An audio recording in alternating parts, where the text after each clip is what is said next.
ออกมานารอบค่ำจ้าพี่น้องพาลิศเมื่อนอนแล้วก็บรินอนโง่ออกมานาเนาะ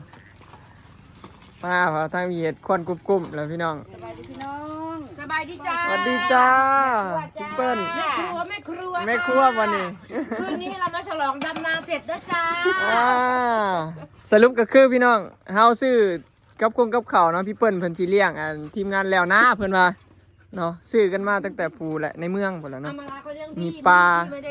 เนาะอ๋ออำมาลาเลี้ยง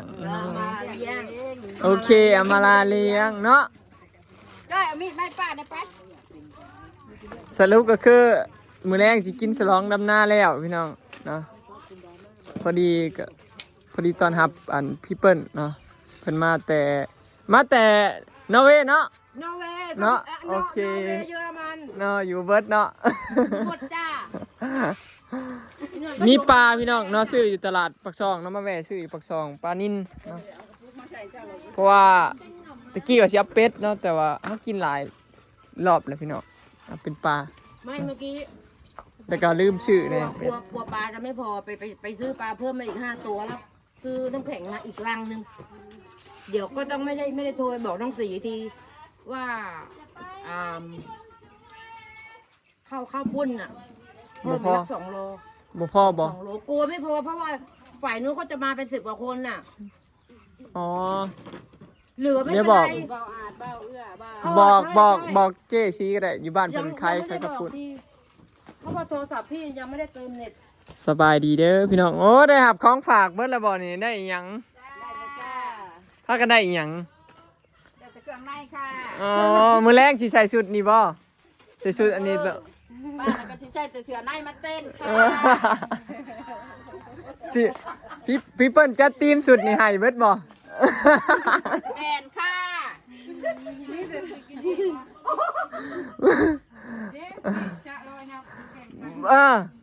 กินอยู่บ้านสวนเนาะพี่เปิ้ลสรุปก็คือเพิ่นได้ไปซื้อปลามาเพิ่มอีกพี่น้องเนาะซื้อมาแล้วบ่พอเพิ่นยันบ่พอกินเพราะว่าหลายคนเนาะยังสิมีทีมเจซีอะไรอย่าง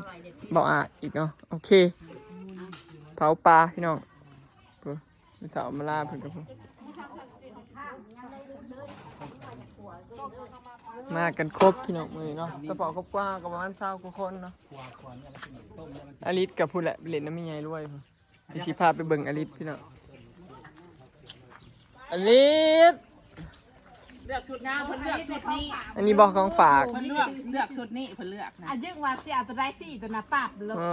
เฮ้ยเพิ่นก็บ่จักกินฮอดมีไงรวยอยู่ไปปะมีไงรวยไปใช้บ่มายังบ่กินฮอดใหญ่อยู่ใช่ตัวได้งามเอาเว้าดูลูกกินฮอดใหญ่อยู่อะดอกโพงามดิกินฮอดใหญ่รวยอยู่กินฮอดอยู่ใหญ่ลูกกินฮอดไม่ใหญ่บ่กินฮอดอยู่โหมันใหญ่บ่ชนได้ไม่ติกินฮอดอยู่กินฮอดอยู่บ่กินฮอดอยู่กินฮอดอยู่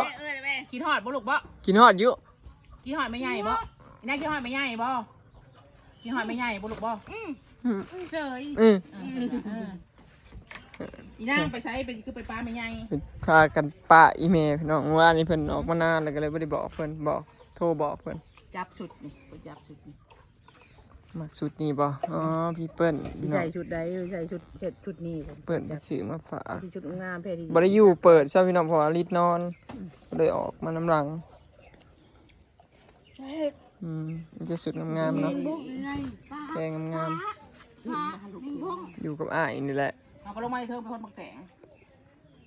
อยู่กับอ้ายนี่แหละอยู่นี่แหละเนาะแมลงก็มีกินเลี้ยงกันเล็กน้อยพี่น้องนี่มิถบุญมิถบุญได้ยังได้ยังเจ้าได้เชื่อบ่ได้เชื่อกับส่งข่อยอยู่บ้านพี่น้องไม่ได้เห็นเนาะมิถบุญเพิ่นได้เชื่อกับส่งเพิ่นนะคุณยายได้อะไรของฝากจากนอร์เวย์สรุปพี่มาจากนอร์เวย์สวีเดนกับสวีเดนจากฝรั่งเศสสรุปว่าหยอกเพื่อนพี่น้องได้หมากมันบ่ได้หมากเที่ยวได้เสื้อได้ก็ได้เสื้ออย่าบอกนี่เบิ่งเรางามๆหนึ่งอย่าบอกได้ว่าสิใส่สุดทีมมานี่นะมันแรง สวีเดนผ่านสวีเดนใจดี มันก็ไม่ทุกคนเด้อก็มันก็เหมือนคนไทยนี่แหละ แต่ในการทำงานเนี่ยคนสวีเดนเนี่ยเวลาเจอมีใส่เขาดีการเผา สรุปก็คือพี่เพิ่นอยู่สวีเดนพี่น้องแต่ว่าไม่เท่ามาลาแล้วเว้าผิด เยอร อยู่ มันนอร์เวย์ ย์ เดี๋ยวพ กับ รุ่ง เยอร นี้ มั เขา น บอกว่าอยู่ฮอลแลนด์ประเทศ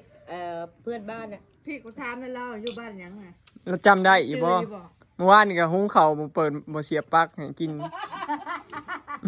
เมื่อวาน แซ่บความคิดจะพาว่า บ้านรู้บ้านนี้บ้านอะไรรู้จ่าจำได้ บ้านยัง บ้านนาหอยโคง เออ นาอะไรอ่ะ ก็ถูกแล้วหอยปังหอยปังรับแล้วก็เหลือแต่หอยโคงแม่นแล้วพี่ อ๋อจริงเหรอ ก็จริงนะให้ นาห ห อ อย ย ปังนาหอยโคง หอย มันมีดิน หอยปังมันเบิดแล้ว ก็ซื้อหอยปากเนี่ย กาวกับตะกี้มันเป็นอันมีนะหอยปังเนาะไม่เท่า มันหลาย หอยปังหลายสมัยตะกี้นั่นเขาเจ้าเลยตั้งชื่อหอยหน้าหอยปัง อ๋อโอเค หอยปังมันแซ่บด้วย แม่น เนาะ หน่วยใหญ่หั่นแล้ว แซ่บด้วยหอยปังน่ะ แต่ซุมื้อนี้บ่มีแล้ว น้องหอยปังน้องทางเขาแล้วมันบอก เออ บ่ทางโค้งนะ นั่นแหละสาเหตุที่ชื่อบ้านหอยปังก็คือสมัยตะกี้มันมีหอยปัง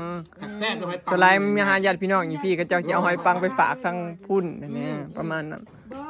เฮาลืมว่ะเขาบอกคืนนึงเขามา มากับหลายจะแซ่บบอกก็ แชทบอกอีก2ก็ได้ เอาจักโลนึงค่ะ เฮาเอามื้อเช้านี่บ่เบิดก็สิ 3โลมื้อเช้านี่ เอาผมชามโล เอาเพิ่มอีก3เฮ้ย อืม เผื่อไว้เนาะไม่เท่า FC อ่ะไม่เท่าเจ้าคือแต่งตัวงามแต่แม่นพี่น้องขาไปมาดามขากลับนี่เงาหงอย คืออะไรอ่ะ คอยไปเห็นอันแม่เท่ามาล่าเพิ่นลงคลิปพี่น้องเพิ่นไปพ่ออันพ่อไอ้สาวอิหยังเกาะสาวออกี้บ่ โอเคโอเค สาวอิหยังเกาะเข้ากันขนาด โอเคปุ่น3โล เ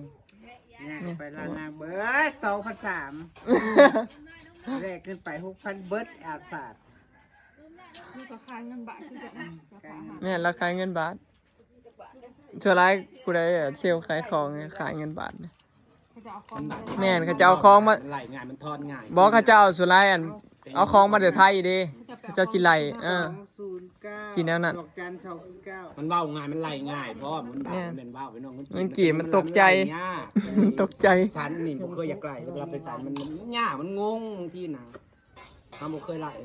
จำนวนศูนย์มันหลายนะ ใช้เบิร์ดละบ่อยลอย เบิดแล้ว ไปหาทางปลานินน่ะมากิน นะฮะครับวันนี้มากินกับหิวข้าว แกน้ำไม่ไหลใหญ่ซื้อ ยังบ่ได้กินข้าวตั้งเที่ยงตั้งแต่อนาภูมิพี่น้องตะกี้ว่าสิแวะกินข้าวแต่ว่าห้านก็ปิดเด้ มาแบบ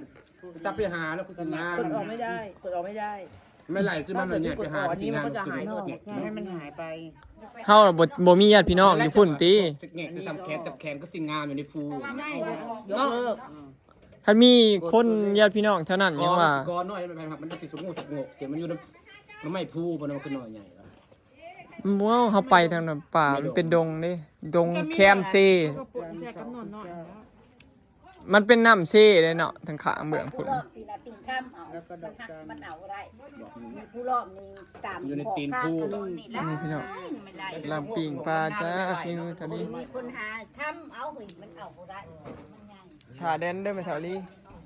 แม่นโอ้ยบ่ต้องห่วง เบิ่ แรงนี่ เบิ่ นะ อายุใกล้เคียงกันบ่กับพี่เปิ้ลเราอายุ56แม่เฒ่าอายุเท่าไหร่สิรุ่นเดียวกันเนาะเราก็สิ55 56รุ่นเดียวกัน หลายโตพี่น้องอิ่มแน่นอนเนาะรวมแล้วพี่ฉันสิกินมื้อแรงเนาะพอดี10ซื้อมาแต่บอก2นะหาโล มาเอาอยู่นี่อีก ผู้สาวใส่ชุดใหม่มาเร็วนี่น้ำอ้ายนะตอนนี้กำลังเตรียมทำน้ำจิ้มพี่น้องน้ำจิ้มพันปลาเนาะสูตรพอละ เอาใส่น้ำตาลแดงและน้ำตาลขาวน้ำแดงเลยนะเอาหวานไหมครับ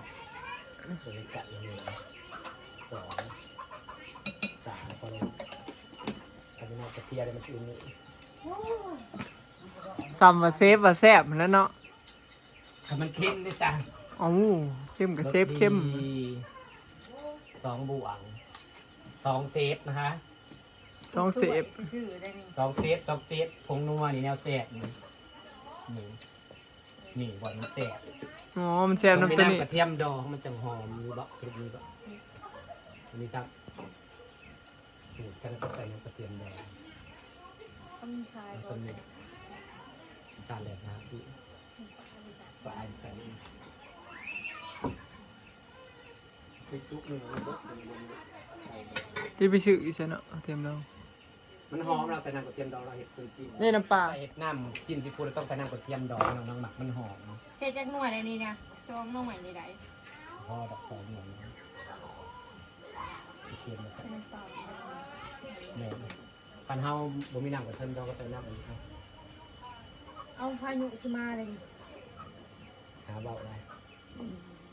บ่หรอกบ่ตกหรอกบ่ว่ามันสิตกหำเฮาตอนกินเลือดแป้งนะตอนกินเลือดแป้งบ่มา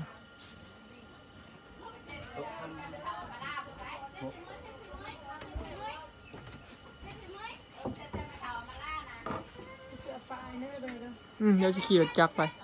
อันนี้เราจะทำน้ำจิ้มหวานเรากำลังเคี่ยวน้ำเลยตาลใส่กับน้ำมะขามเปียก อันนี้น้ำยังไง เสร็จน้ำจิ้มหวานเด้ผ่าถั่วลิสง อืม ผ่าตัวดินอันนี้คือเคี่ยวน้ำตาลใส่น้ำมะขามเปียกจ้าน้ำจิ้มสูตรพลาด แซ่บ แซ่บแซ่บ ไปกินก่อนหมักเด้ มันเคยกินน้ำเรา มัน แซ่ เป็น บ ข้นอย่างแดง เอาใส่น้ำมะขามเปียกมันสิตาดหวานดิ แม่น อืม แล้วมีน้ำขามเปียก โอ้ยอยู่กระเป๋าไปละ ไปหาบ้านพักเหรอไปจองบ้านพักเหรอ ไปจ้องเลยได้เจอหนึ่งผู้ก่อน ผ่อนไปแล้ว เมียฝรั่งของแท้ ได้แล้วบนนอน เมียฝรั่งของแท้เดี๋ยวนี้ อ๋ออารมณ์ดีเด้แล้วสิไปเครียดอีหยัง ตาห วะ น่วย ปั้นก้อนเป็นฟิล์มที่ส่งที่สามเลย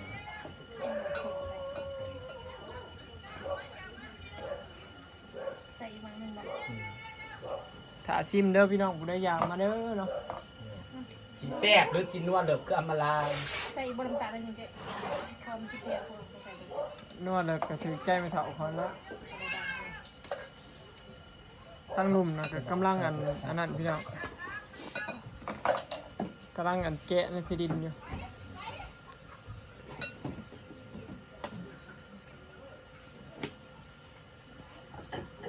ผ่าตัวที่ส่งเคี่ยวน้ำตาลผ่า อืมใส่สุดใหม่โอ้งามว่ะยืนทั้งหลุมก็กำลังแกะอันทั่วดินอยู่พี่น้อง เดี๋ยวเธอให้เจ้าหวานจ้าที่จริงนะตัวดินนะซื้อมาแต่ให้เจ้าไหวใช่บ่เห็น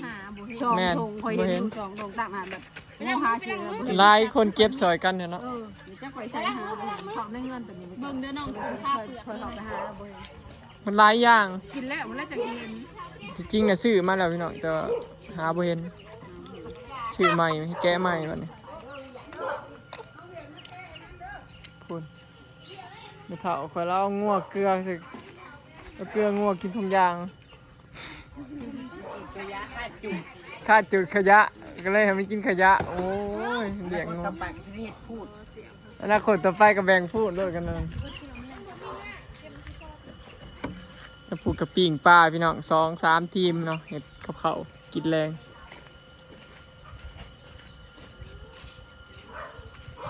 ถ้ากินเนาะพี่น้อง